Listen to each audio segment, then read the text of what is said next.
Bueno, muy buenos días para todos, buenas tardes para quienes están en España, a toda la audiencia, quienes se conectan a este evento, a este seminario.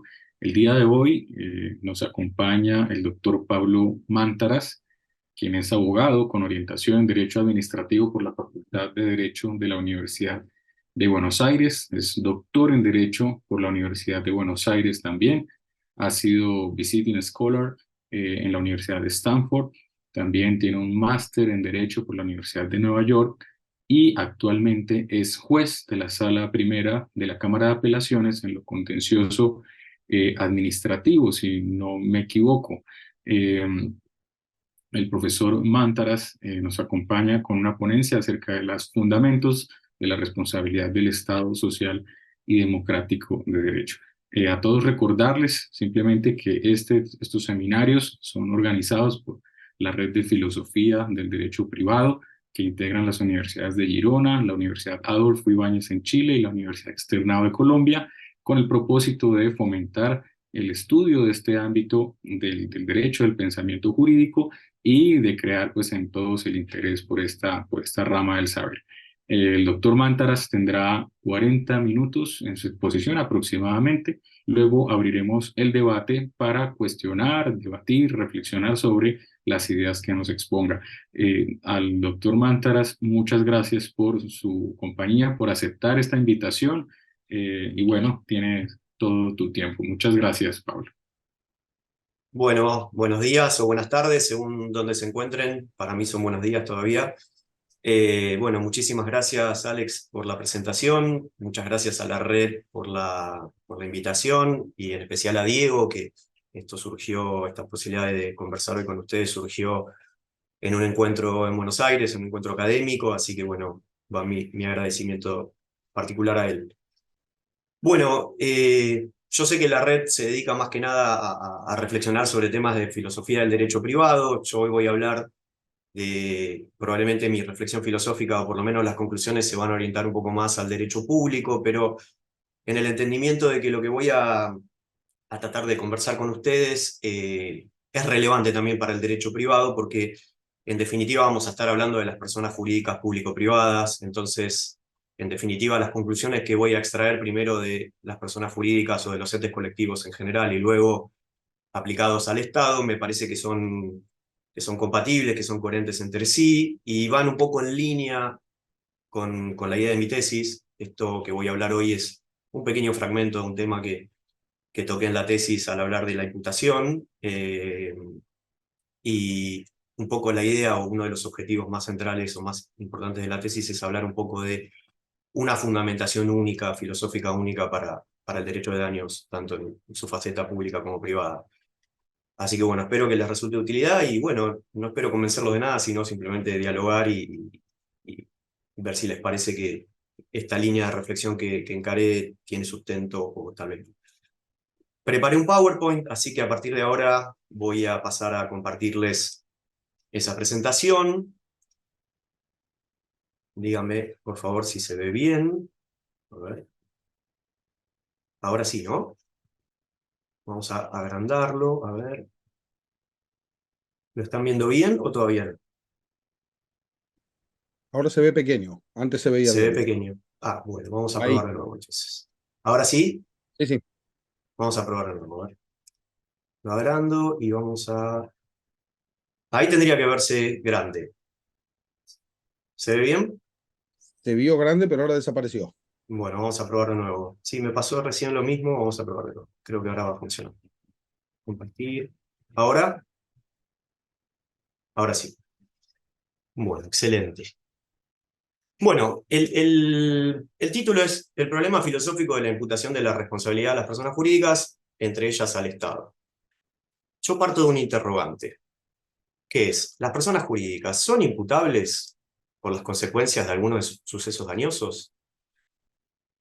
Me parece que lo primero que tengo que aclarar es qué concepto de imputación voy a utilizar. Y voy a utilizar uno que es muy sencillo, que probablemente pueda ser mejor desarrollado o complementado o más específico, pero me parece que a los efectos de lo que intento conversar con ustedes es suficiente o funciona bien, que es la idea de que la imputación es la determinación de la persona a la que se le asignan las consecuencias de un determinado suceso o evento.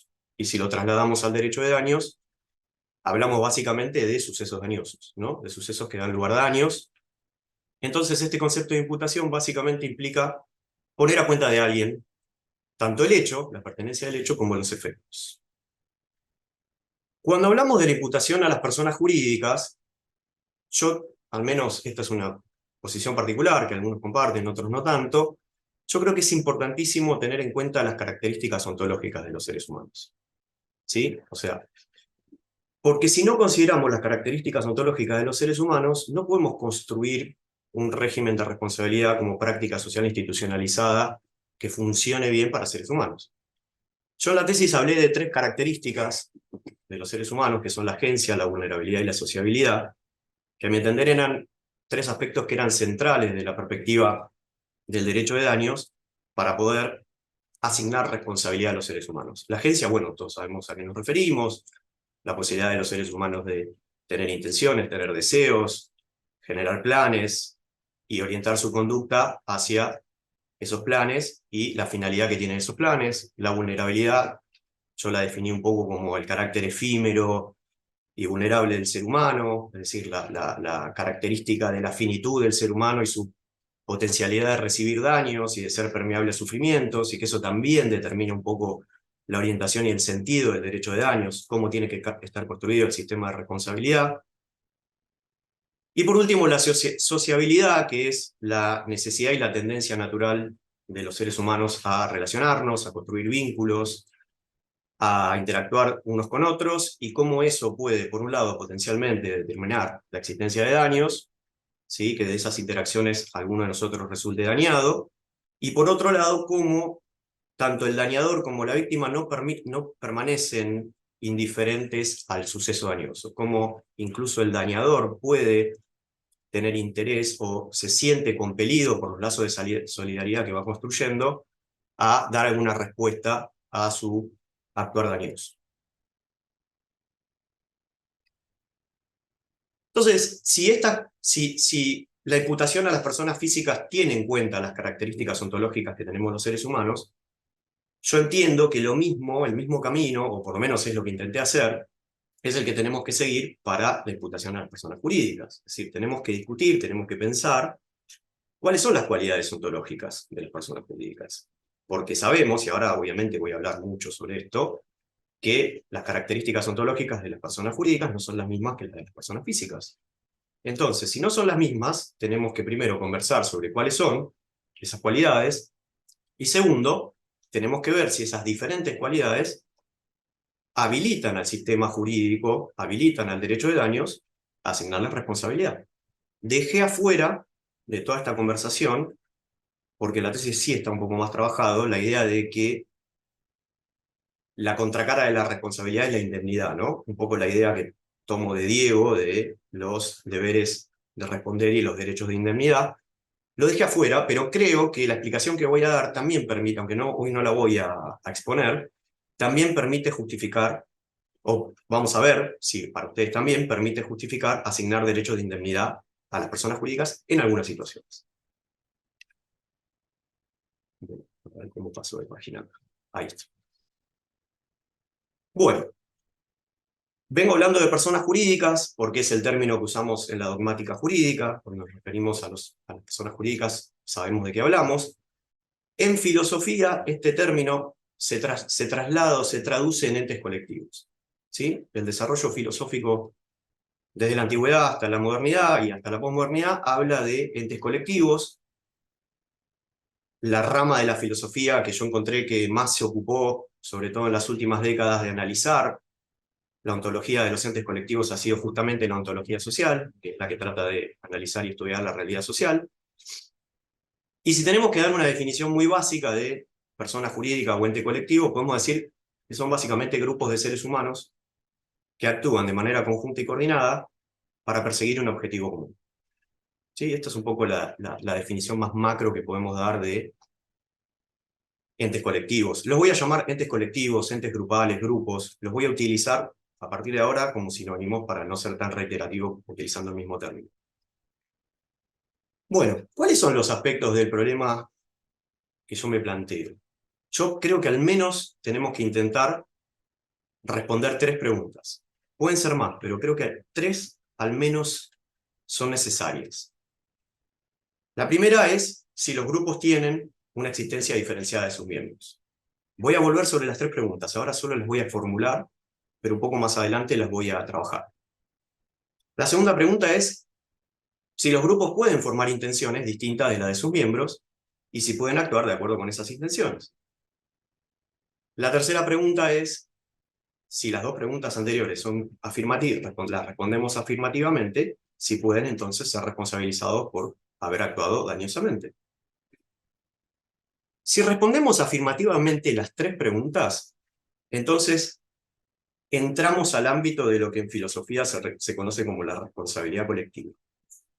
¿Qué es la responsabilidad colectiva? Es la responsabilidad por el actuar del ente colectivo que se le atribuye al ente y no a sus integrantes. Hay una disociación de la responsabilidad entre los integrantes y el ente o el grupo que conforma. Esto es conocido como la postura colectivista. Si la respuesta es negativa, si alguna de estas 3 preguntas las respondemos negativamente, entonces entramos al ámbito de la responsabilidad compartida, que es básicamente que las consecuencias dañosas de un determinado actuar se distribuyen proporcionalmente entre los individuos que forman el grupo. Y acá estamos en el ámbito de la posición individualista. ¿Sí? La postura colectivista acepta la responsabilidad colectiva, la postura individualista distribuye la responsabilidad proporcionalmente entre los miembros del grupo. Bueno, ¿por qué la postura individualista toma esta posición en cuanto a la manera de atribuir los daños?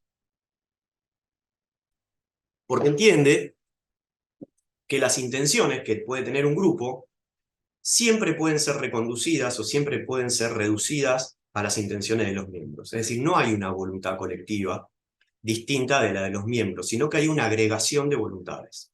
¿Sí? Hay un grupo de personas con voluntades coincidentes y esa agregación de voluntades o de intenciones es la que determina la conformación del grupo.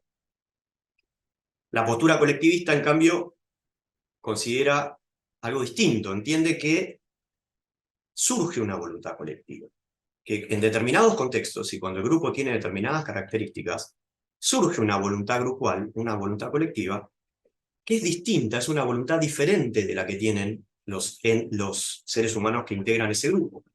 Es decir, no hay una simple sumatoria de voluntades de miembros, sino que aparece una voluntad diferente. Esta posición, la posición colectivista, tiene a su vez en la doctrina filosófica una doble categorización. Para algunos, estos grupos tienen una capacidad de decisión propia e independiente, lo que sería el surgimiento de una mente colectiva, algo parecido a una mente colectiva. ¿Bien? Mientras que otros autores, después voy a mencionar algunos de ellos, ahora solamente estoy poniendo un poco sobre la mesa los aspectos del rompecabezas como para poder empezar a armarlo. La otra posición dice o sostiene que las decisiones del grupo se pueden eventualmente remitir o reconducir hacia los miembros, pero que de la perspectiva del observador externo, una especie de visión hartiana en este sentido, desde la mirada de afuera, actúan como un único sujeto. ¿Sí? Entonces, si para la persona o el sujeto con el que van a interactuar actúan como un único sujeto, tiene sentido considerarlos como un grupo y no como una colección de individuos. La primera posición es la que da lugar al surgimiento de los entes grupales intrínsecamente intencionales, mientras que la segunda es la que da lugar a la categorización de estos entes como extrínsecamente intencionales. Bueno, ya podemos empezar a entrar a hablar un poco de la ontología, ¿no? ¿Se acuerdan que yo empecé hablando de la ontología de las personas físicas? Y dije, la ontología de las personas físicas es la que nos permite imputarlas, y la que de alguna manera determina unos aspectos muy relevantes de la práctica social institucionalizada del derecho de datos. ¿Cómo es la ontología de los entes grupales? Y acá empezamos a diferir entre la ontología de las personas físicas y jurídicas. Porque yo tomé un poco a Searle, probablemente porque me pareció a mí el que mejor desarrolla esta idea, pero obviamente que es una idea que tiene mucho tiempo de evolución, que es la de la separación entre la realidad natural y la realidad social, ¿no? Searle nos dice que hay una realidad natural que no depende de las representaciones de los seres humanos, ¿sí? Las estrellas, las piedras, los animales, son cosas que existen en la realidad natural con independencia de nuestras representaciones o de interacciones con nosotros. Y después hay toda una otra serie de entes o de objetos que, para su existencia, dependen de relaciones e instituciones sociales, que a su vez, como sabemos, todas las prácticas sociales se remiten en última instancia al accionar de los seres humanos y a sus vínculos socioculturales. Entonces, la música, el dinero, ¿sí? Un sindicato, para entrar ya en la idea de los entes grupales, tienen un sustrato material, ¿sí? Tienen seres humanos que los integran, tienen cosas, presentan estructuras, pero al mismo tiempo también tienen un sustrato social, que es el que determina, sobre todo, su función, su objeto y su modo de actuar en el ámbito social. Entonces, los entes grupales, como vamos a ver ahora, de acuerdo a algunas características que voy a empezar a trabajar, tienen esta dualidad de que tienen elementos materiales o que son parte de la red natural, pero por sobre todo, en lo que a nosotros nos importa, tienen un componente sociocultural o que son entes que existen en la realidad social. Después, otra cosa que fui encontrando y que me pareció interesante en mi investigación de este tema es que ya hay discusiones importantes sobre los entes grupales masivos o los grupos masivos, que la ontología social los define como aquellos grupos que están formados por un número muy elevado y muy heterogéneo de individuos, ¿sí? No son un grupo de personas que, no sé, Shapiro o Bradman usan ejemplos de pintar una casa, realizar un deporte, organizar una actividad grupal. No son este tipo de grupos. Son grupos mucho más grandes, de una composición mucho más heterogénea, como una empresa multinacional, como un sindicato, como una religión, y que estos, a su vez, presentan algunas características ontológicas distintas o particulares que esos grupos más pequeños no tienen. El primero es la división del trabajo. Estos grupos tienen siempre una estructura muy compleja y muy intrincada, necesitan de asignar tareas entre los miembros, necesitan distribuir tareas, porque para lograr el objetivo grupal, el objetivo que determina la razón de la existencia del grupo, es necesario coordinar tareas. Y para eso se utilizan diversas técnicas. Creación de subgrupos, se establecen subobjetivos, se establecen mecanismos de supervisión. Es decir, siempre presentan la característica de la división del trabajo y siempre presentan una estructura interna muy compleja. Una segunda característica es la inestabilidad en la integración. Son grupos que tienen un recambio permanente de integrantes, es decir, todo el tiempo hay miembros que se suman, todo el tiempo hay miembros que dejan de pertenecer al grupo. Y algo importante, que a mí me pareció muy interesante y que después va a servir mucho para cuando veamos el caso particular del Estado, es que los intereses, las intenciones y los objetivos de los socios que se van incorporando, de los originales probablemente no, pero de los socios que se van incorporando, no son necesariamente coincidentes con los objetivos grupales originales. Y esto se conecta con la tercera característica, que es la presencia de los miembros no comprometidos. ¿A qué se refiere esta característica? Que hay integrantes de estos grupos masivos que no ingresan por propia voluntad, o al menos su voluntad no es absolutamente libre, sino que son socialmente presionados o forzados a unirse al grupo. Entonces, como su incorporación no es voluntaria, o no es totalmente voluntaria, lo que hacen es acomodarse en los roles grupales que preexisten, de acuerdo a la estructura de la división de trabajo que mencioné antes, y terminan aceptando condiciones de incorporación predeterminadas de manera que no necesariamente comparten la razón colectiva para participar. A veces tienen una razón personal, ¿sí? Cobrar un sueldo, obtener un beneficio, podemos pensar en algún ente colectivo masivo y enseguida nos vamos a dar cuenta de cuál puede ser la razón personal para participar del grupo. Bueno, una cuarta característica es la participación en un plan compartido. Es decir, en la teoría original de Bradman y de los autores precursores en la ontología de los grupos, tenía que haber necesariamente una coincidencia entre el plan compartido y el fin compartido. En los grupos masivos puede haber una disociación, siempre que haya miembros no comprometidos, que sabemos que los hay. No necesariamente el fin compartido va a ser compartido por todos los miembros, ¿sí? A la luz de lo que acabo de decir, que algunos pueden tener una razón personal o prudencial para participar. Pero esto no es un problema necesariamente en los grupos masivos, sí podría serlo en un grupo más pequeño, porque en la medida en que los miembros no comprometidos acepten la existencia de un plan compartido, es decir, de un plan, de reglas, y se les asigne una tarea y la tarea la realicen, mientras tengan la voluntad de realizar su parte, el grupo masivo puede existir como tal.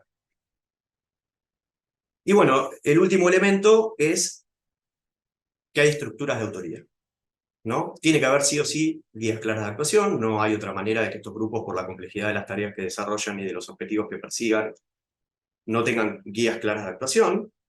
Es decir, se le asigna a cada miembro un rol, se le asigna una tarea, y luego hay estructuras de autoridad, que establecen lineamientos y que controlan que se cumpla con la tarea que fue asignada, que resuelven los potenciales conflictos que puedan surgir entre los miembros, o vamos a ver ahora los miembros operativos que actúan o interactúan con los miembros, con otros sujetos, eventualmente aplicando medidas coercitivas.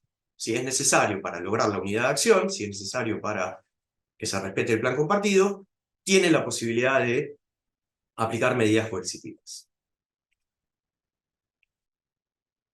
Bueno, si estas son las características, algunas de las características ontológicas que tienen los entes grupales, podemos empezar a intentar preguntarnos si podemos sostener válidamente, o con argumentos buenos o más o menos razonables, que los entes colectivos tienen agencia.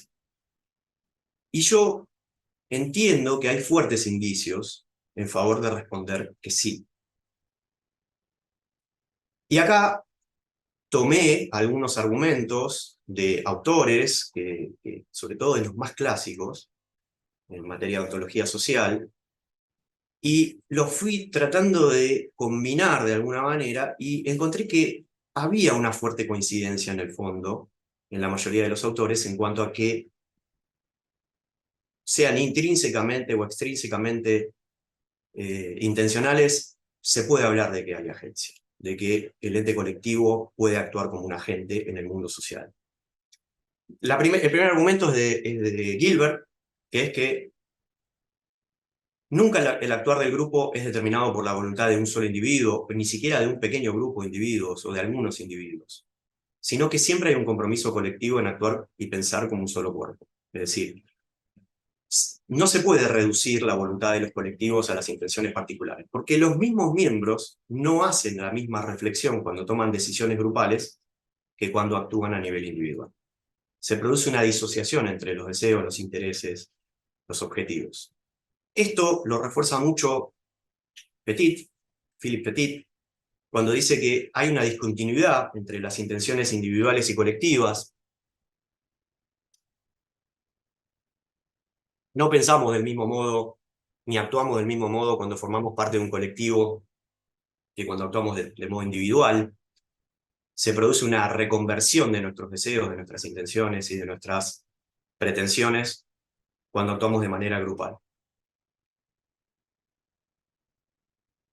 Después, como vine diciendo, hay una normatividad interna en el grupo que delimita competencias y establece condiciones de membresía.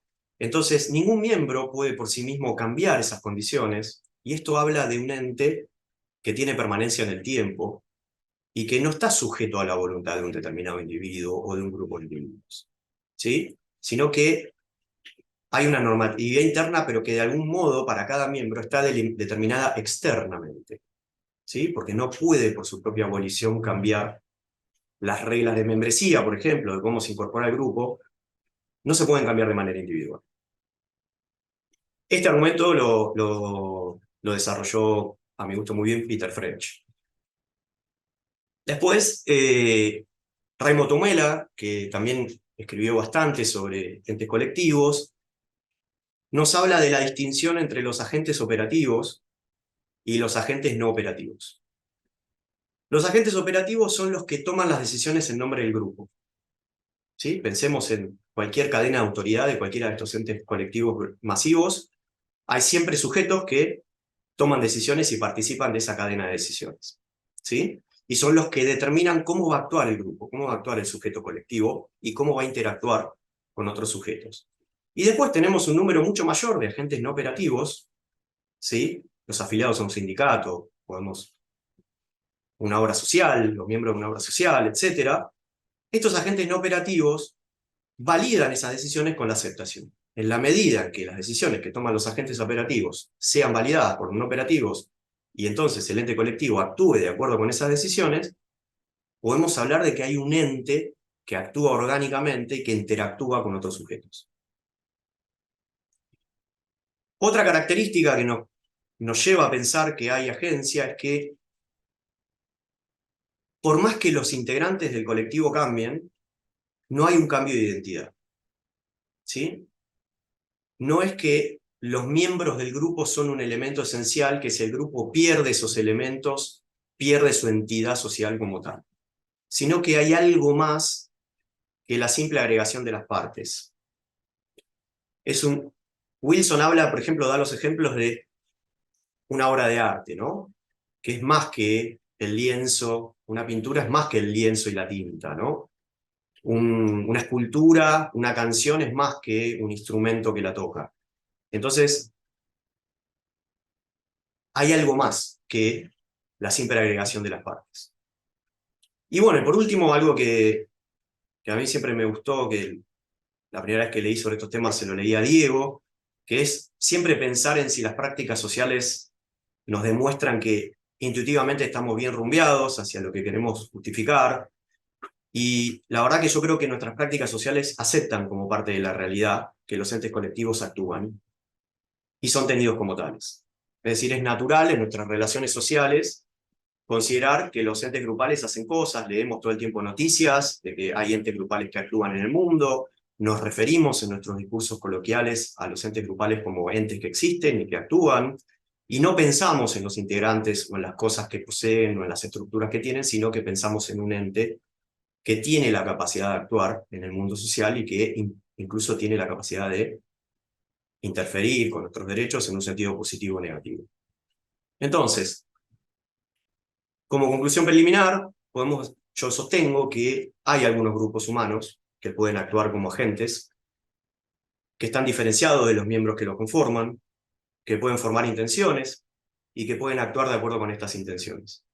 Consecuentemente, si son capaces de intencionalidad, asumen compromisos y obligaciones, sobre todo las que derivan de sus acciones, y por ello son responsables de las consecuencias que deriven de su actuar social. Bueno, ahora, una vez que tenemos de alguna manera justificado por qué decimos que los entes colectivos son agentes, vamos a intentar ver si el Estado es un ente colectivo, y luego, si la respuesta es que sí puede ser responsable. Bueno, en mi tesis yo lo que hice fue utilizar estos argumentos que fui trabajando de diferentes autores que hablaban de los entes colectivos, y yo al menos no encontraba referencias claras a que el Estado fuera considerado un ente colectivo, ver si, haciendo el mismo test respecto del Estado, podíamos encontrar que el Estado también era un ente colectivo y que entonces podía ser responsabilizado por sus características ontológicas como grupo, como ente grupal. Y la verdad es que me sorprendió que sí, que efectivamente, a mi entender, todos los caracteres, o prácticamente todos los caracteres de los entes grupales están presentes en el Estado.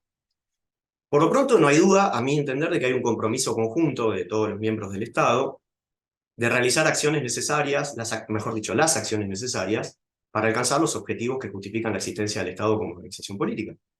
Y en eso el Estado actúa como un único cuerpo. ¿Cómo se plasma este compromiso conjunto? Bueno, a través, lógicamente, de la práctica del derecho, y puede quedar plasmado en una constitución, en otra norma fundamental, y por supuesto en todas las normas infraconstitucionales que van estableciendo la planificación del Estado, que van estableciendo las políticas públicas, los objetivos del Estado, y cómo se tiene que desarrollar esas políticas para alcanzar los objetivos del Estado. La anatomía de este único cuerpo va a depender en cada Estado de su estructura institucional, por supuesto, que va a ser diferente para cada ordenamiento estatal particular. Después también me parece que se puede afirmar que el Estado es una entidad diferente de sus miembros, y acá podemos tomar como sus miembros a los agentes estatales que forman parte de la organización administrativa, o podemos hacer una inclusión más grande y considerar que también los ciudadanos somos miembros del Estado. Ahí puede haber una discusión. Pero lo que está claro es que ninguno de los miembros, sean los agentes o los funcionarios o los ciudadanos, pueden determinar individualmente cómo se van a ejercer las competencias estatales. Siempre hay una actuación coordinada y regulada. Hay toda una serie de frenos y contrapesos, controles recíprocos, intervenciones democráticas de la ciudadanía, que son las que determinan cómo se ejercen las competencias estatales. El ejercicio de las competencias estatales siempre es limitado, y tanto en cuanto a su materialidad como al tiempo de ejercicio o la jurisdicción, con lo cual se requiere siempre, para que el Estado actúe como un sujeto, una actuación coordinada y regulada. Después, bueno, hay dentro del Estado, ahora vamos a hablar, cuando veamos los grupos masivos, disidentes o miembros no comprometidos, pero la realidad es que para que el Estado pueda funcionar, tiene que haber una mayoría de miembros, un umbral de miembros que compartan una finalidad común. ¿Sí? Es necesario que estén de algún modo comprometidos a actuar en conjunto. Si los funcionarios no están comprometidos a actuar en conjunto, parecería que el Estado se volvería inviable. Y después puede haber divisiones internas, sabemos cómo impacta la política, cómo impactan los procesos políticos, pero al menos en la organización administrativa, lo que se llama la planta del Estado, hay un compromiso conjunto a funcionar. Después el Estado también presenta una normatividad interna, obviamente, su ordenamiento jurídico, que es el que conecta las acciones con las metas, es el que dice cómo se ejercen las competencias públicas, cuáles son las políticas que se van a desarrollar, el que dice cuáles son los límites en el ejercicio de esas políticas, y eso obviamente está en conexión con las metas, con los objetivos de política general que el Estado se plantea en determinado momento. Y también, si aceptamos que el Estado está integrado por los empleados y funcionarios y por los ciudadanos, vamos a encontrar que dentro de su estructura institucional, algunos individuos tienen el rol de agentes operativos, ¿sí? Los funcionarios de empleos públicos serían los agentes operativos, y después tenemos al resto de la ciudadanía, que son los agentes no operativos, que validan o no esas decisiones con su participación a través de los procesos democráticos. Voy bien de tiempo, ¿no? Bien, gracias, Esteban. Bueno, segunda parte del análisis del Estado. Ver si presentan también los caracteres propios de los grupos masivos. Claramente, a mi entender, el Estado es un grupo masivo, pero veamos si estos caracteres que fuimos describiendo se pueden aplicar o se presentan también en el Estado. Distribución del trabajo, sin dudas que el Estado tiene distribución del trabajo. Los objetivos que persigue el Estado con sus políticas públicas son extremadamente complejos, y es necesaria la distribución de competencias públicas entre diferentes poderes, entre diferentes entes, entre diferentes órganos. A su vez, el ejercicio de estas competencias públicas la llevan a cabo distintos agentes, funcionarios, empleados. Todo el tiempo se crean subgrupos, subplanes, subobjetivos, ministerios, entes reguladores, entes descentralizados. Claramente, dentro de la estructura del Estado hay una distribución del trabajo. También tenemos, lógicamente, inestabilidad en la integración. La planta de empleados y funcionarios del Estado cambia todo el tiempo, se incorporan nuevos miembros y salen otros miembros todo el tiempo, y eso no afecta a la identidad del Estado como tal. También tenemos la presencia de miembros no comprometidos, ¿sí? Acá tomamos este concepto rawlsiano del hecho del pluralismo, ¿sí? Que se lo debemos a Rawls. de que en las sociedades modernas hay una enorme heterogeneidad de valores, objetivos, planes de vida, deseos, y eso hace que todos los miembros del Estado no compartan. De hecho, sería difícil encontrar dos miembros del Estado que compartan plenamente todos los fines colectivos que éste persigue y todos los planes o subplanes que el Estado va desarrollando en sus políticas de gobierno para alcanzarlos. Pero la existencia de miembros no comprometidos no pone en peligro la existencia del Estado como tal, sino que es parte de los estados democráticos. Los estados democráticos presuponen esa heterogeneidad y el sistema político de la democracia está pensado para que el Estado pueda acomodar esa diversidad de valores y esa pluralidad de formas de vida. A su vez, los miembros no comprometidos, las posibilidades reales que tienen de modificar la planificación estatal en un determinado momento son bastante escasas, no imposibles, pero necesitan generalmente el apoyo mayoritario en el marco de elecciones, ¿sí? Lograr cambiar el partido gobernante o al menos conformar una alianza o alterar de alguna manera los términos de equilibrio político. O a veces se necesitan, cuando son cuestiones valorativas, por ejemplo, reformas constitucionales, reformas normativas o incluso constitucionales, ¿sí? Divergencias en torno al derecho a la vida, el derecho a la integridad personal, el derecho a la autonomía personal, en muchos países necesitan incluso de reformas constitucionales, con lo cual, nuevamente, vemos que hay un punto de coincidencia con lo que veníamos hablando de los entes grupales privados. Y claramente el Estado tiene estructuras de autoridad, ¿no? El ejercicio de la coerción estatal es básicamente lo que permite al Estado, en muchas circunstancias, adoptar los cursos de acción que necesita adoptar para alcanzar los objetivos estatales. Y acá yo, en la tesis, hablo un poco de que parecería que el derecho de daños es uno de estos mecanismos normativos que permiten cumplir con esa función coercitiva, y lo utilizo al término coercitivo en términos amplios, ¿no? No necesariamente como el ejercicio de la punición o de la coerción restrictiva de derechos, porque el derecho de daños sabemos que puede establecer medidas preventivas, por ejemplo, estableciendo un factor de atribución objetivo para una determinada actividad, que va a hacer que algunos decidan no realizarla. Puede establecer medidas reparatorias y puede determinar el quantum de la indemnización, si va a ser una indemnización solo del daño emergente o si va a ser una indemnización que incluya el lucro cesante. Y también, para los que aceptan al daño punitivo como una sanción, es una medida, puede adoptar medidas sancionatorias frente a determinadas interacciones dañosas. Bueno, estoy llegando ya a la conclusión final. La enuncié así, la tengo que pensar un poco más, pero estoy diciendo básicamente que el Estado es un ente colectivo, que tiene intencionalidad y capacidad de actuación propia y distinta de la de sus integrantes, con lo cual el ordenamiento jurídico, podemos ser más específicos, el derecho de daños, aunque podríamos tal vez ampliarlo a otros, como el derecho del consumo, que también está relacionado con el derecho de daños, puede imputar la responsabilidad por las consecuencias dañosas de su acto. Bueno, gracias por escucharme y estoy muy interesado en escucharlos a ustedes, a ver si voy a finalizar la presentación. Ahí estamos. Muchísimas gracias, Pablo, por tu interesante presentación, realmente muy nutrida de información, de criterio. Vamos ahora a abrir el debate para las preguntas que haya en el público. No sé si alguien quiera animarse para tomar la vocería en primer lugar.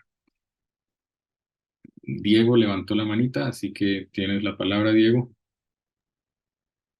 Muchas gracias. Gracias, Pablo, por la presentación. Me pareció excelente, súper analítica, me encantó.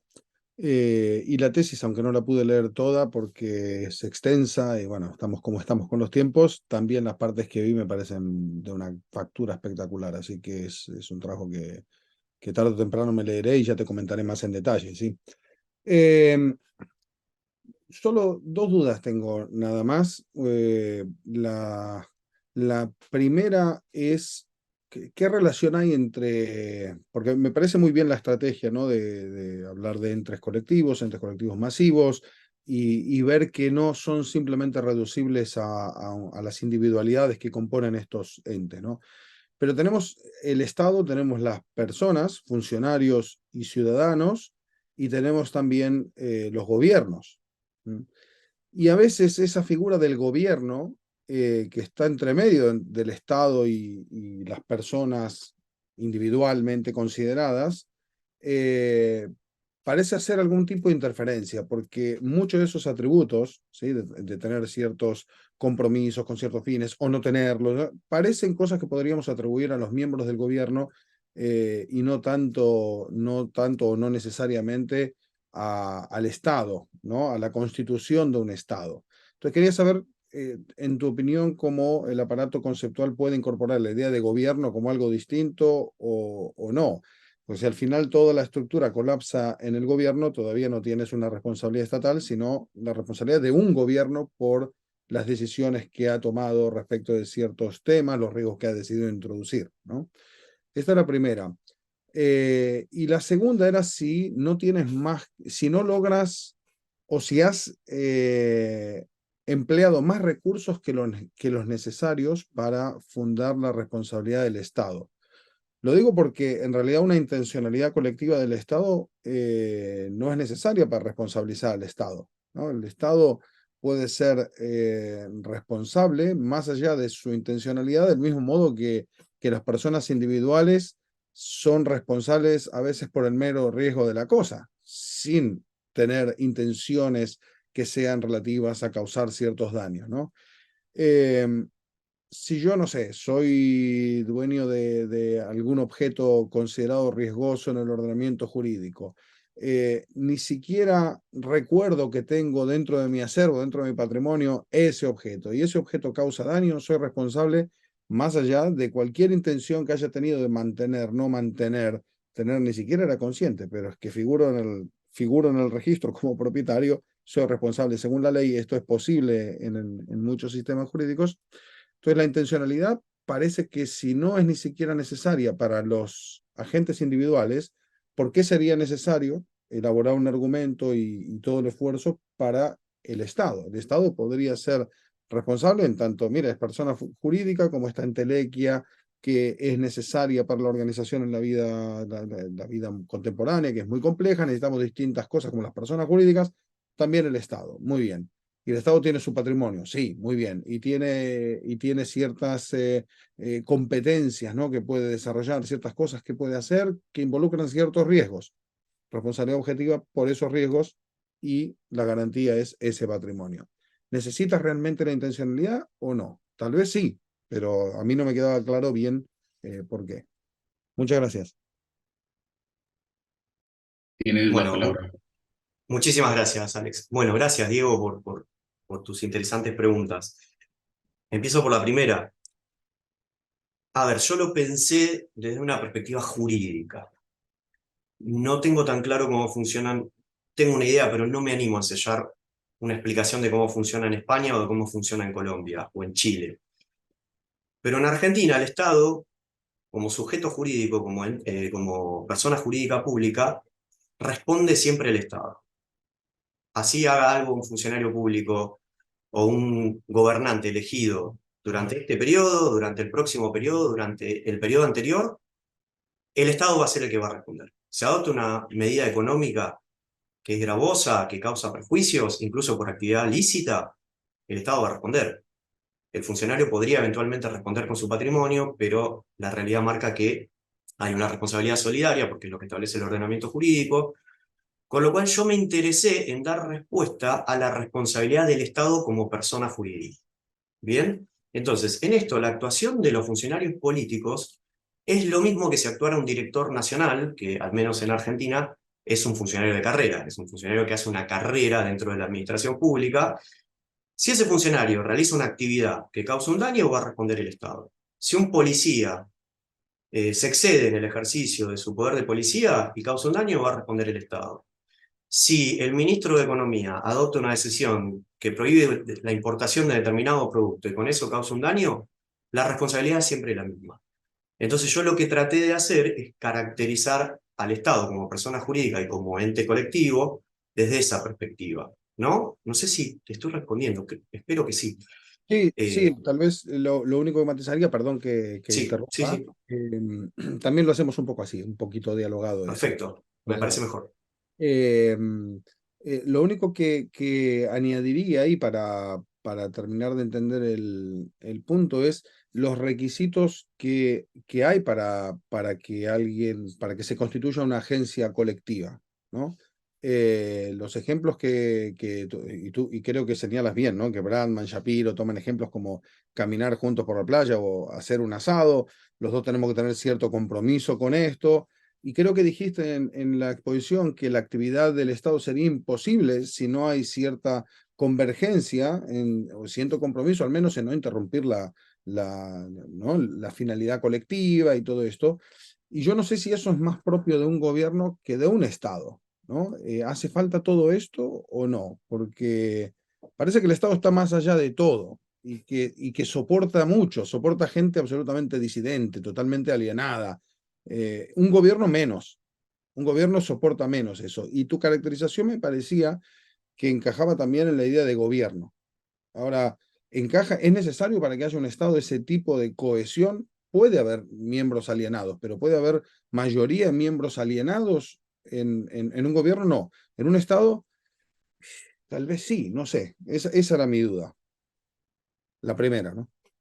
Bien, habría que pensar un poco, no lo he pensado, lo reconozco, cuáles podrían ser las características ontológicas en términos de realidad social de un gobierno, ¿no? Si le podemos atribuir algún tipo de entidad en sí misma. Yo sinceramente no lo he pensado, creo que entre gobierno y Estado hay una relación bastante cercana y que para mí, digamos, el sistema político, o al menos de lo que hablo en la tesis, es en otro capítulo, que es más general y es más de ética normativa, y ahí entramos en un terreno muy debatible, de que, digamos, digamos, lo que transforma a una sociedad en un Estado es la práctica del derecho. Es la práctica del derecho y la institucionalización de la práctica del derecho y la creación de un sistema político es lo que transforma a una sociedad en un Estado y a su vez el gobierno digamos, la estructura del sistema democrático como método de organización política está intrínsecamente vinculada a la forma de organización del Estado y de la práctica del derecho. Entonces, es como que está todo un poco imbricado entre sí, ¿no? No sé si puedo pensar en el gobierno como una entidad distinta del Estado. Tal vez se pueda, y a mí no se me están ocurriendo los caminos para hacerlo acá en esta conversación que estamos teniendo, y por eso me enfoqué más en la discusión del Estado, ¿no? Que me parecía algo más asible, más concreto, más concretizable, y que tiene un ordenamiento jurídico que nos dice qué puede hacer, qué no puede hacer, cuándo causa daños, quiénes son sus miembros, cuáles son sus miembros operativos y cuáles son sus miembros no operativos. Lo pensé desde ese lado. Sin embargo, fíjate que no es trivial porque podrían los gobiernos ser responsables ante el Estado. Por ejemplo, un gobierno dictatorial. Entonces, si eso es posible, que al dictador lo hagamos responsable y que sea el Estado el que lo demande y el que cobra la indemnización por los daños causados al colectivo, si esto es imaginable, ¿no? Es posible, pues entonces necesitamos tener definiciones diferentes y cómo están compuestos los gobiernos y qué hace que no sea, es que no, ese era un gobierno dictatorial, no era el Estado el que actuaba, si no el Estado no se puede demandar a sí mismo, ¿no? Por un daño que él causó, pero si el Estado puede demandar a un gobierno, a su propio gobierno, no a un gobierno que estuvo en determinado momento, ¿no? Esa es la intuición, que puede haber ese tipo de juegos ahí. Y yo no veía claro cuál era la respuesta en la categorización que das, que comparto. Me parece que aprovechas instrumentos teóricos que son buenísimos y esclarecedores para esto, poco utilizados en esta literatura. Así que muy bien, pero esa duda me surgía con lo primero. Y lo segundo era la intencionalidad, si necesitas realmente. Bien, sí.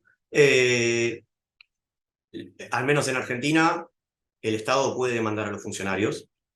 Si, por ejemplo, un funcionario causa un daño con su actuación, responden solidariamente el Estado y el funcionario, pero después está la famosa acción de repetición. Se emplea poco, pero se puede, con lo cual no habría ningún inconveniente, además de la responsabilidad penal que pueda tener miembros de un gobierno dictatorial, se lo podría hacer responsable en los términos del derecho de daños por daños demostrados causados por decisiones que tomaron, sobre todo cuando hay falta de servicio, que conecto esto con la segunda pregunta que me hiciste. Vos me hablabas de la teoría del riesgo, me decías el Estado puede actuar riesgosamente, ¿sí? Puede tener un bien y con eso alcanzaría para justificar su responsabilidad. Lo que ocurre es que, al menos en el sistema jurídico argentino, el Estado tiene dos factores de atribución. Tiene un factor subjetivo y tiene un factor objetivo. Y en el marco de la teoría del riesgo es absolutamente cierto lo que dijiste. Yo lo trato en la tesis en otro punto, donde hablo de la teoría del riesgo aplicada al Estado. Hablo de la teoría del riesgo en general, pero después aplicada al Estado. Pero cuando hablamos de falta de servicio, que es un factor de atribución subjetivo, que presupone siempre el incumplimiento de algún deber normativamente preestablecido, siempre hay un actuar. ¿Sí? Yo digo que es lo mismo que la culpa.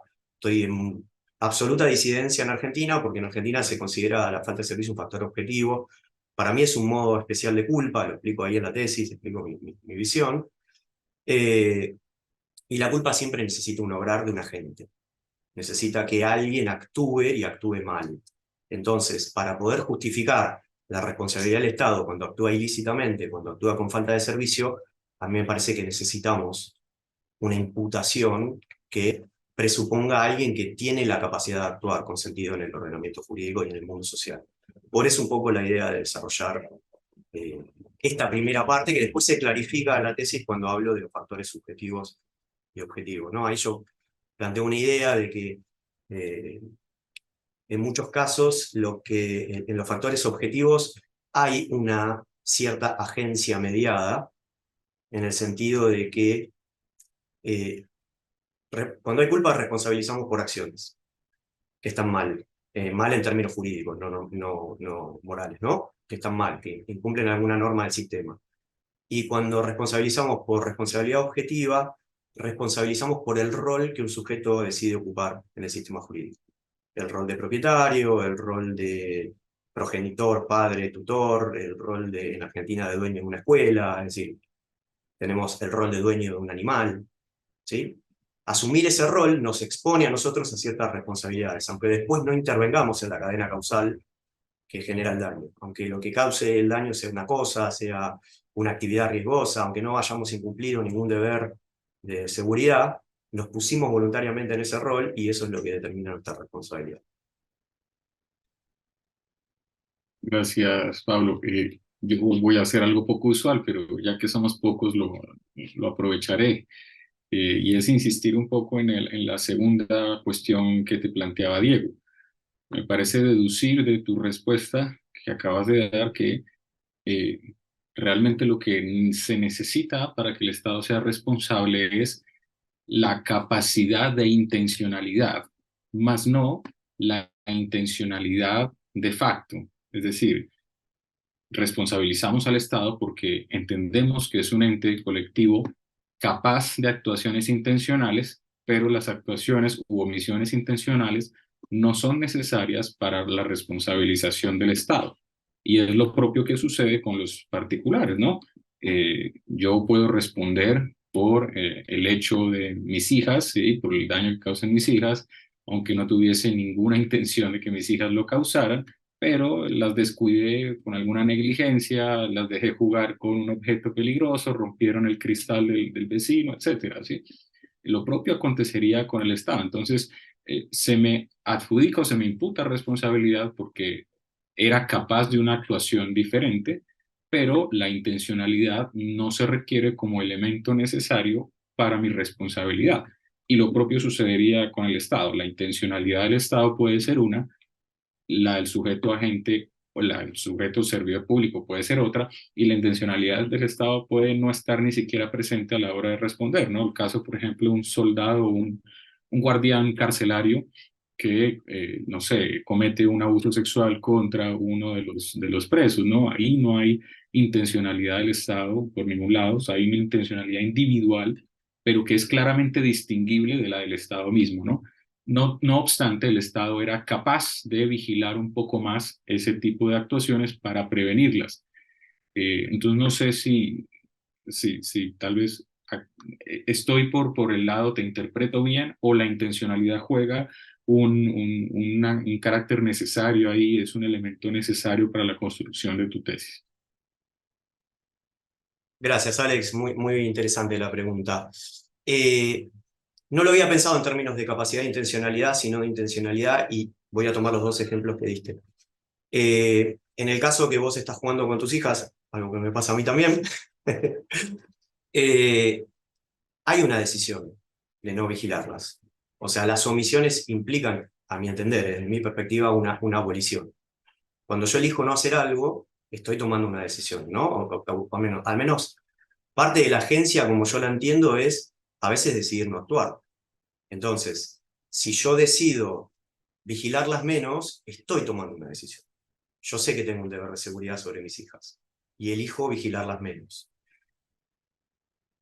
Igual me interesa pensar lo que dijiste de la capacidad de decisión, porque lo había pensado con esta idea, con la que te acabo de expresar, pero me parece que puede ser interesante en varios supuestos. Con respecto al caso del Estado, no sé cómo funciona en otros sistemas. En Argentina nosotros tenemos algo que se llama la teoría del órgano, que es que todos los agentes estatales, cuando actúan en ejercicio de sus competencias, actúan como órganos del Estado. Voy a usar una metáfora que uso para enseñar esto a los jóvenes y estudiantes, que es como si fuera el cuerpo humano, ¿sí? Mis pulmones cumplen una función, son órganos que hacen algo, mi cerebro otra cosa, mi oído otra cosa, pero yo soy el cúmulo de todas esas funciones y actúo como un único sujeto. Lo mismo pasa con el Estado. Entonces, una primera manera de abordar esa idea de decir, bueno, un guardiacárcel comete un abuso sexual con un interno, ¿hay ahí responsabilidad del Estado? Hay, porque estaba ejerciendo sus funciones. Y ese funcionamiento defectuoso, ese agente operativo, para tomar los términos de Tomela, está actuando como si actuara el Estado. El que está actuando volitivamente, el que está incurriendo en ese caso en una falta de servicio, o sea, en una culpa, es el propio Estado. O eventualmente, si lo queremos enfocar de otra manera, porque tal vez hubo un defecto en la vigilancia de ese agente. Se le permitió estar solo con esa persona, no había cámaras de seguridad en un lugar donde debía haber cámaras de seguridad para la seguridad tanto de la gente como del interno. Es decir, en la investigación que yo hice siempre hay algún punto en el cual aparece la agencia o la abolición o la decisión de hacer o no hacer algo. Yo lo pensé más desde ese costado, Alex, pero me interesó tu pregunta y lo voy a pensar un poco más, como para ver si lo puedo incorporar de alguna manera. Vale, gracias, Pablo. No sé si alguien del público, eh, Esteban, adelante. Ahí sí.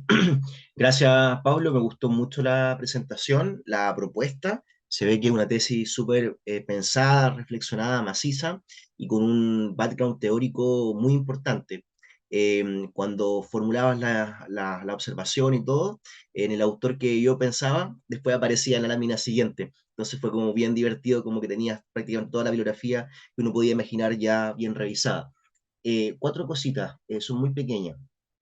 Em, la primera cuestión respecto de los esquemas como individualista y colectivista, yo creo que ahí también podría ayudar, no sé si está hecho en la tesis, pero podría ayudar incluso un recurso de filosofía moderna, porque la discusión, por ejemplo, entre Kant y Rousseau tiene mucho que ver respecto del modo como se organiza el Estado y cómo hay una proyección de intereses fraccionados o no colectivos. Ahí hay un recurso de la filosofía moderna que podría ayudar bastante, ¿ya? Al menos ese background es muy kantiano versus el background de Rousseau en particular. Otra cosita, respecto de Ser, yo tengo la sensación que uno podría insistir con la argumentación de John Searle para efectos de dar cuenta de la tesis y de la propuesta. Lo digo en verdad porque el Estado también se puede ver prácticamente como un hecho institucional en su generalidad, ¿cierto?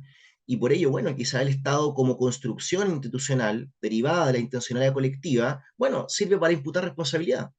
Es decir, es un instrumento, entre comillas, del mundo social o del mundo convencional que permite aquella clase de cosas que internamente no tiene por qué permitir el Estado. Bueno, porque el Estado no existe.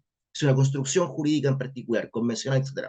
Por ende, uno podría quizás insistir en el argumento de ser, bueno, se puede dar una explicación. Tal como explica a los sindicatos, también puede explicar al Estado como una estructura ficticia generada en virtud de una convención. Otra cosita, respecto del Estado, esto yo lo encontré muy interesante. Es cierto que los ejemplos de Bradman, esto como de la orquesta, ¿cierto? Que cada uno toca un instrumento, bla, bla, bla. Claro, suena como, Diego decía esto también de hacer un asado, claro, suena como cosas muy casual o muy domésticas. Pero quizás la idea de actividad colectiva, de intención colectiva, de compromiso conjunto, recuerdo que hablaba Bradman, sirve también para mostrar lo que tú quieres mostrar. Es decir, quizás hayan formas de compromiso conjunto distintos, de distinto nivel, de distinto grado, y por supuesto, uno puede diferenciar entre el compromiso conjunto en la esfera pública que en la esfera privada. Puede haber algo en común entre hacer un asado y hacer una orquesta en que cada uno toque un instrumento respecto a cómo actúa el Estado, o cómo podría normativamente actuar el Estado. Entonces ahí quizás también se podría revisitar. Si es que eso se demuestra, si hay algo así como un compromiso conjunto en el marco del Estado, eh, está también el argumento como de la sospecha, ¿cierto? De la Realpolitik, en el sentido de que el Estado también supone otro tipo de cuestiones. En el fondo el Estado también es una estructura de poder. Por consiguiente, hay temas ideológicos, hay temas de conflicto político, la democracia también se ve, Chantal Mouffe, como democracia agonal, por ende, controversia, Schmidt amigo o enemigo, bla, bla. Por ello, eso es interesante, porque uno puede insistir en la idea de como que en el Estado puede haber una suerte de compromiso conjunto, pero en la esfera pública, pero también se enfrenta con lo que existe en la esfera pública, que no solamente esta idea rusiana de como pluralidad de ideas de vida, bla, bla, sino que también es un tema de conflicto, de luchas agonales, de realpolitik, de presiones, de grupos de poder que se disocian, que vuelven, así, típico ejemplo, los gabinetes, ¿cierto? Que pierden la confianza, después ganan, etc. Y última cuestión, es solamente una duda ahí. La tesis del Estado como centro de imputación de responsabilidad solamente aplicaría desde tu punto de vista con este marco teórico, ¿cierto? En responsabilidad civil extracontractual, o también crees que este marco podría tener rendimiento en otro tipo de responsabilidades, por ejemplo, en materia de violación de derechos fundamentales, lo que hoy en día está en boga, esta idea de responsabilidad penal de la persona jurídica. Al entender al Estado como ente colectivo, ¿también podríamos insertarlo respecto a esa lógica o habría que hacer algún matiz en particular? Muchas gracias, Pablo, y felicidades. Bueno, Esteban, muchísimas gracias por tus comentarios. Ya noté ver a Kant y Rousseau y su intercambio, obviamente en distintos momentos del tiempo, me imagino. Creo que no han sido contemporáneos, ¿verdad? O al menos no recuerdo, creo que no. Eh, Te tomo lo del hecho institucional de Searle, que crea esta convención constitutiva del Estado, que es un hecho social, sin ningún lugar a dudas, y me parece interesante que se podría agregar algún parrafito en alguna de las partes que hablo de este tema, o darle un poquito más si cuando salga publicado, si alguna vez transformo esta parte en un artículo, hablar un poquito sobre ello, porque me parece que puede ser interesante. Eh, bueno, eh, respecto de Bradman, sí, yo no tomé a Shapiro, que es un poco el que se tomó el trabajo de actualizar a Bradman. Bradman no lo usé tanto porque Bradman es de la teoría individualista. Él cree que en todos los grupos, igual sabemos que Bradman se ocupó de los grupos pequeños, pero Bradman tiene la idea de que en todos los grupos se reconduce siempre la voluntad del grupo a las voluntades individuales. Él no cree en la creación de un ente colectivo, él cree que los grupos son una simple asociación de individuos. Trata de describir la ontología de los grupos con la idea de los planes, que después toma Shapiro, desde esa perspectiva. Entonces, como yo tengo otra visión, yo creo que sí, los grupos tienen una entidad social, me voy más al costado de Searle, que los grupos tienen una entidad social existente en nuestro mundo social. No lo tomé tanto, pero sí comparto en que el compromiso conjunto admite grados y consecuentemente a mayor escala de los grupos el compromiso hay que repensarlo o hay que agregarle algunas particularidades. Después me hablaste a ver, no sé qué anoté acá, del Estado que es... que el Estado es una estructura de poder, ¿no? Algo así me habías dicho, Esteban, recuérdame, a ver si ¿me hablaste de eso? Exactamente, sí, sí. Bien, Que en la práctica es una estructura de poder y por ende ocurren cosas como ya me acordé. presiones, realpolitik, etc. Bueno, vos sabés que eso yo lo toco en la tesis en otro capítulo. Hay un capítulo donde hablo de la relación entre el derecho de daños y la democracia. Y nuevamente hay una coincidencia porque obviamente no uso solo las teorías no neocontractualistas, obviamente uso a Nino, uso a los autores más conocidos, pero traigo a Mouffe a la discusión y la relación amigo-enemigo, transformar el antagonismo en el agonismo. Y sí, son muy pertinentes tus comentarios en ese sentido. Y yo creo que los sistemas de responsabilidad modernos tomaron un poco algunas cosas, digamos, se actualizaron con respecto a las visiones democráticas no tan ideales del republicanismo y están entendiendo o están tomando, las legislaturas están aceptando la existencia del conflicto. Y la existencia del conflicto se está reflejando en normas de los sistemas de responsabilidad. Así que bueno, muchísimas gracias también por este aporte.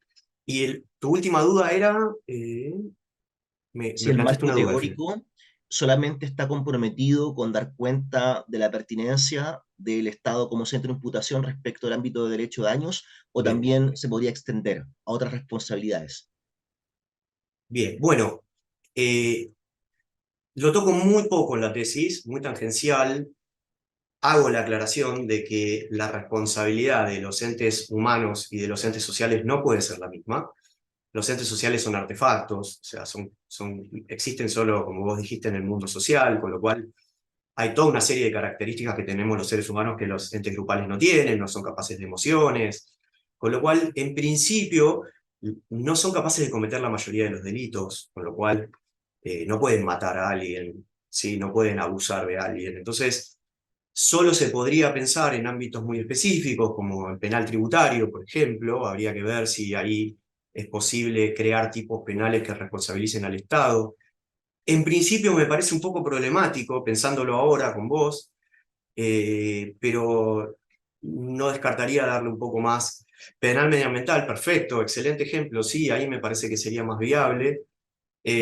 Habría que pensarlo un poco, creo que en muchos ámbitos lo vamos a descartar, claro, lo vamos a descartar de entrada, y en otros tal vez tenemos que reflexionar un poco, ¿no?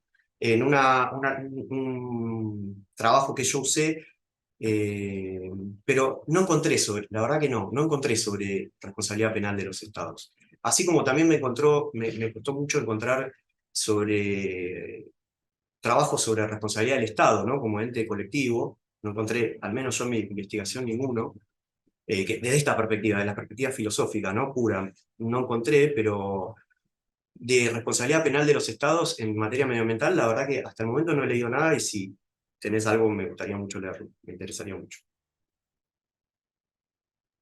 Gracias, Pablo. Del público, no sé si hay alguna duda, pregunta adicional. Ah, está Diego de vuelta. Bueno, Diego, ok, tienes la palabra. Sí. Solo si no hay preguntas. Son preguntas adicionales. Si nadie más tiene preguntas, yo sigo, digamos. No, no, no, nadie ha levantado la Bueno, manita, así que dos cositas más relacionadas con el debate. Lo de Bradman yo no estoy seguro porque hace muchos años hice la traducción con Lorena Ramírez del libro de Shapiro. Ahí descubrí a Bradman y me fui a leer un poco Bradman y demás para entender. Pero hace muchos años que no lo leo todo esto. Pero no estoy seguro que sea un individualista tan duro como tú lo mencionas. No estoy seguro de esto. Creo que sí toma en cuenta ciertas agencias colectivas como independiente de las agencias individuales, no sé, pero no estoy seguro. Ahora me tentaste ir a revisarle, aunque nunca tenemos tiempo de mirar hacia atrás, siempre hay que ver qué sigue, ¿no? Lo que ya leíste, volver a revisar siempre tiene un coste. Bueno, me quedé con las ganas para ver si realmente es tan individualista o no está tan lejano de lo que quieres sostener. Pero en todo caso, todos sus ejemplos y la idea son muy, digamos, de cosa pequeña, ¿no? Entonces, bueno, esto es un comentario pequeño. Lo otro, en tu respuesta, Alex, que Alex articuló mucho mejor que yo lo que tenía ganas de preguntarte, ¿no? Respecto de la intencionalidad. En tu respuesta, Alex, la noción de omisión que utilizas me parece demasiado amplia, ¿no? Dejo de desatender a mis hijas, bueno, esto es hacer algo. Pero entonces ahora intencionalmente estoy dejando de bailar tango, ¿no? El ejemplo clásico en contra de las omisiones. ¿no? Y esto parece que no es tan así, porque estoy intencionalmente dejando de hacer infinitas cosas, pero es que ni he pensado en ellas. ¿Cómo pude haberlas descartado como curso de acción si ni he pensado en ellas? Pues son infinitas, ¿no? Me parece demasiado exigente o demasiado amplia la noción de omisión. Tal vez no necesitas la idea de intencionalidad tan fuerte y te alcanzan con algo más débil, como lo que sugería Alex, que es, más allá de que haya tenido la intención, el punto es si había un curso de acción disponible para la gente, alternativo y no dañador, ¿sí? O al menos razonable, porque no dañador parece ya comprometerte con una responsabilidad objetiva por cualquier daño que ocurra. No, una alternativa que hubiese sido razonable implementar y que estaba disponible para el agente, siendo el agente colectivo. Sus capacidades de obrar están dadas por los funcionarios, que tal vez estaban distraídos y no hicieron lo que debían hacer, y ahora tiene falta de servicio. Tenían un deber de hacer lo que no hicieron, era posible hacerlo, y no hace falta ninguna intencionalidad para esto. Ninguna intencionalidad del Estado como ente, ¿eh? Digo, los funcionarios pueden tener sus intenciones y son responsables por sus propias acciones, ¿no? Eh, pero bueno, esto creo que lo pensaría mejor en cuanto a las omisiones. Me parece problemática siempre, y en tu respuesta utilizas este instrumental, pero es demasiado amplio, creo. No sé qué piensas. Pienso que es una muy buena sugerencia. No trabajé especialmente el tema de las omisiones en la tesis porque requeriría una extensión, ya de por sí es muy larga, tendría que haber sido mucho más larga. Solo me quedo pensando, los dos ejemplos de los que hablamos son casos donde hay deber de seguridad. Entonces ahí me parece que no es lo mismo que no tengo el deseo ahora de bailar tango. O sea, tengo que cuidar a mis hijas y tengo que cuidar a los presos que están dentro de una cárcel de que no sufran daños. Al menos esos dos deberes de seguridad existen en el ordenamiento jurídico. Entonces ahí es donde yo digo, porque las omisiones son siempre el incumplimiento de deberes, ¿no? Por lo menos en el mundo del derecho público, cuando el Estado causa daño por omisión ilícita es porque tenía el deber de hacer algo y no lo hizo. ¿Sí? Tenía el deber de hacer tal cosa y dejó de hacerlo. Y en el derecho privado entiendo que en algún punto también, ¿no? Siempre para que haya una omisión que causa un daño y alguien sea, salvo que hablemos de responsabilidad objetiva, ¿no? Si hablamos de responsabilidad subjetiva, hay culpa por omisión cuando había que hacer algo que no se hizo. Lo pensé desde ese lugar, pero me interesa, sí, lo quiero pensar porque me hicieron pensar los dos con la observación que me hicieron, así que muchísimas gracias. Sí, no, básicamente es el problema de que tenemos muchas veces ciertos deberes de actuación y los incumplimos por inadvertencia. Y en la inadvertencia, no advertir que la situación fáctica hacía aplicable el deber, no hay una intencionalidad de no cumplir con el deber. De hecho, el ejemplo es la distracción, ¿no? Me distraje, no me di cuenta que el semáforo estaba en rojo, debí apretar el freno del coche, pero lo crucé. El hecho de que ni me haya dado cuenta que lo crucé no significa que no hice algo incorrecto, algo Ahora irracional. entiendo mejor, ahora entendí mejor el punto. Claro, no hubo intención de incumplir el deber, en ese sentido, ¿no? Estamos hablando de, yo traje el tema de la intencionalidad y ustedes lo están pensando en ese sentido, en el sentido de que a veces no hay intención de hacer lo que genera el daño. Claro, Ok. porque en el fondo, el punto es, necesitamos la intencionalidad del Estado. El esfuerzo teórico es mostrar que hay cierta intencionalidad distinta de la intencionalidad de Bien, cada uno de los bien, individuos, bien. y la respuesta original tuya era para responsabilidad objetiva, tal vez no, pero para la falta de servicio, que es un factor subjetivo, y te acepto el argumento, Ujú. sí. Claro, así como yo consigo los factores subjetivos, tampoco hace falta una intencionalidad de ningún tipo, solo hace falta que haya un apartamiento objetivo con un deber que tenemos, con independencia de que seamos capaces de reconocer que tenemos, ¿no? Al Perfecto. menos en el agente individual. Y Ujú.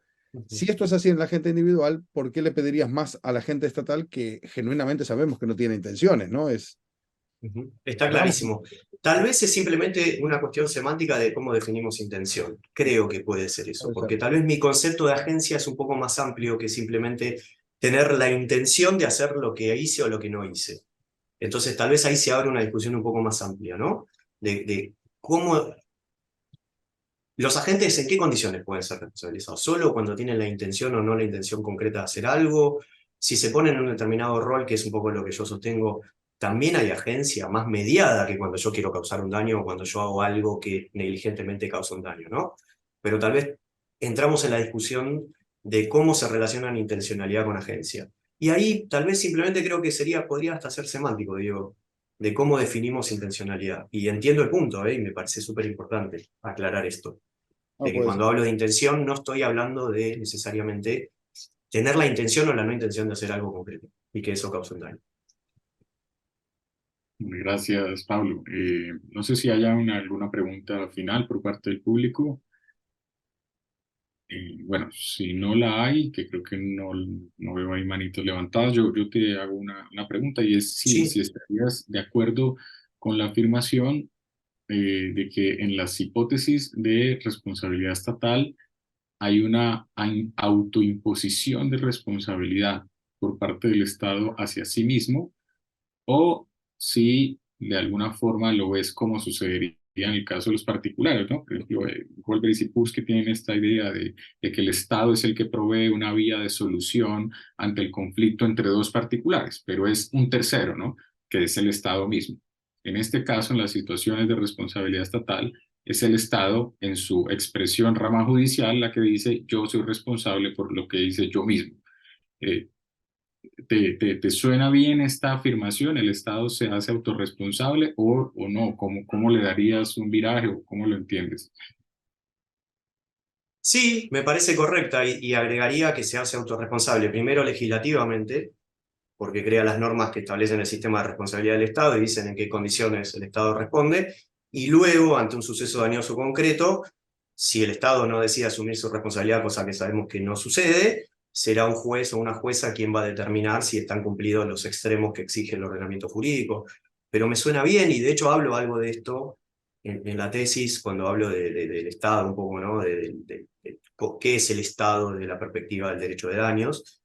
Tomo un poco esto que vos decís, Alex, de que el Estado cuando se autoorganiza, cuando la comunidad decide transformarse en una comunidad organizada bajo una forma de gobierno que presenta un Estado como ente social que regula las interacciones sociales, una de las cosas que hace la comunidad a través del ejercicio del poder político democrático es crear normas en el ejercicio de la práctica del derecho que establecen que, además de los particulares, son responsables los estados. Fenómeno moderno, ¿no? Como sabemos, durante mucho tiempo de la historia de la humanidad los estados no eran responsables, el sistema jurídico no contemplaba la responsabilidad del Estado, hasta que un día la comunidad autoorganizada decidió que eso era una injusticia y transformó, bueno, parte del principio de legalidad es que el Estado esté sometido al ordenamiento jurídico y responda por sus actos, pero me suena bien, me suena muy bien, estoy de acuerdo.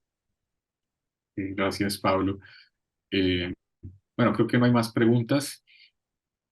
Y si no las hay, pues yo daría por terminado el seminario, agradeciéndote nuevamente, Pablo, por tu participación, a los asistentes y a Esteban y a Diego por también ayudar a organizar este espacio.